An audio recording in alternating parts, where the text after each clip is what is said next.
le matin, tu te lèves, tu as bien mangé, tu ajoutes ton gapal. À midi, tu manges, tu fais le dessert avec le gapal. Le soir aussi, c'est la même chose. Mais il y a des gens qui l'ont pris comme un repas spécial. Lui, à tout moment, c'est aller mettre l'eau. Parce qu'il y a d'autres personnes, ils ne peuvent même pas boire l'eau simple sans le gapal. C'est la farine mélangée au lait, le petit mil. Que couramment, en tout cas le sahélien, c'est son repas de tous les temps.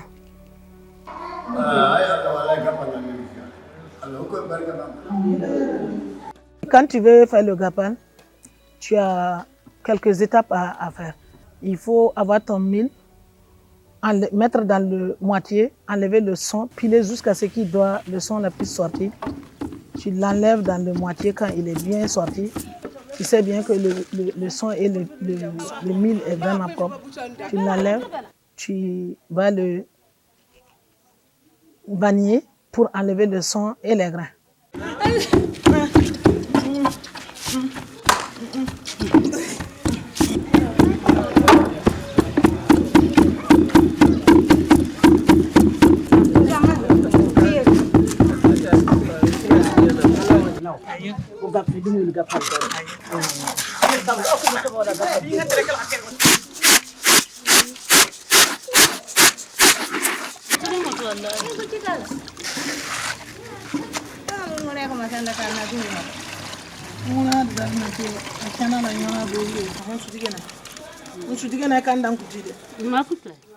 Quand tu enlèves les cailloux, tu le ramènes dans le moitié. Parce que là, il est bien propre. Et vous le repilez. Et quand vous le pilez, il est accompagné des ingrédients. Et ces ingrédients-là, vous avez le nyamakou, vous avez le piment noir, vous avez le piment rouge, vous avez le sel. Vous avez aussi même d'autres choses, etc. Il y en a beaucoup. Parce que d'autres en ont d'autres choses qui ne sont pas ce que j'ai cité. Et il faut le piler vraiment jusqu'à ce qu'il devienne vraiment bien. Il va s'attraper, mettre l'eau et puis le mettre maintenant dans un récipient. Ton lait est à côté. Maintenant, tu le délais. Et si tu peux, tu l'accompagnes avec du sucre. Si tu ne peux pas, lui, on peut le boire sans sucre. Voilà. Et tu le bois à n'importe quel temps que tu veux.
Quand tu as ton lait, tu vas mettre quoi pour mettre? Donc tu piles ton mil et tu mélanges et tu le bois, il n'y a pas son deux. Le lait est tellement consommé dans le petit mil alors que nous travaillons avec le petit mil. Le Sahélien ne connaît pas le sorgho ni le maïs. Le Sahélien, si tu vois, il mange le sorgho et le maïs, c'est qu'il est affamé. Sinon, c'est le petit mil ou rien. Alors que le petit mil est très très bon avec le lait. Raison pour laquelle le gapal est très consommé dans le Sahel. Les vertus que le gapal donne est très forte. Quand tu prends le gapal, si le matin tu as bien mangé, tu poses un peu le gapal sur la dessus, jusqu'à midi, tu n'as pas besoin de boire ni l'eau, ni... Tu ne parles pas de la faim. Et une femme qui prend vraiment le vrai gapal, quand tu le vois son corps, en tout cas, elle n'a pas besoin de produits. Le produit que les gens payent pour que ton corps soit ça. Tu auras ton teint naturel comme Dieu t'a créé. Et si vraiment que tu le consommes correctement, la force et la vigueur, tu n'as pas peur d'autre chose. C'est vraiment l'énergie, en tout cas, il y en a. Nous, en tout cas, quand on a connu le gapal, on ne connaît pas qu'il y a des introductions. Tu ne dois pas boire le gapal s'il y a ça. Il n'y a pas d'introduction dans gapal. Il n'y en a pas. Au Sahel ici, en tout cas, le gapal est utilisé beaucoup dans les sacrifices. Les vendredis, les lundis, les jeudis. C'est bien dit que c'est bon de faire le sacrifice du gapal. Et comment on le fait au Sahel? C'est piler, faire des petits boules, mélanger au sucre et puis donner soit des garibous, soit des enfants. Chacun va se lever en disant Allah yotin, Allah yotin. Que Dieu bénisse, que Dieu bénisse. Voilà.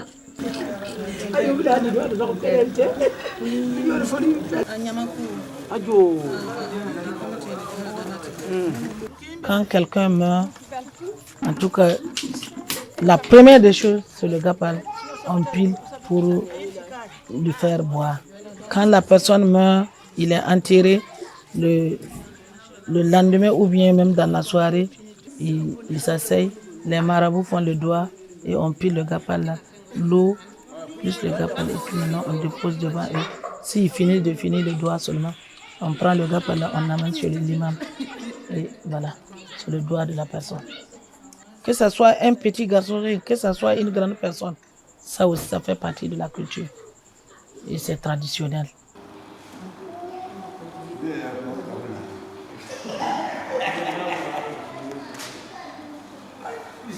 Je demande à tout un chacun, si vraiment que tu es salé, tu as les moyens, il ne faut pas oublier d'ajouter dans ton repas le gapal. C'est tout ce que je peux demander.